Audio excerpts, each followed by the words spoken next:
he asked them for some ID. They said they didn't have it, they'd get it from their van and come back. Sometime later they came back when he was on the telephone, and his daughter answered the door. She clearly saw a threatening individual. The daughter and Mr. Thomas, Councillor Thomas's wife, retreated to the kitchen. He went to speak to him, and they finished up a debate. They were nose to nose. And he was shouting at him, "Take these, Mr. Thomas." And he threw them out and walked away.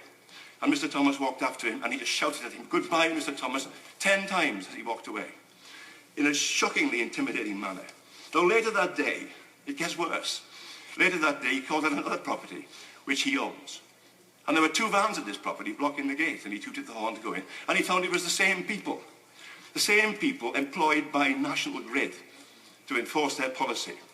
And during the conversation, they used the F word at least 3 times, with an example of gross profanity.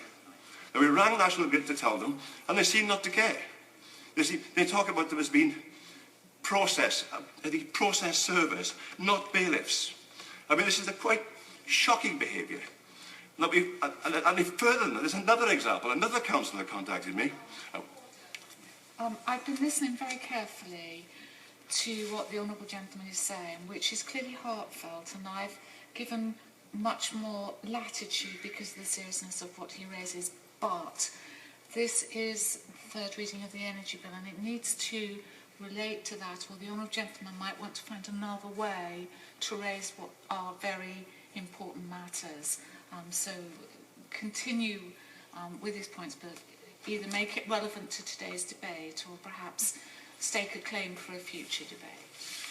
Thank you very much, Madam Deputy Speaker, for giving me the allowance that you have. I thought it was important to put that kind of behaviour in the public domain, because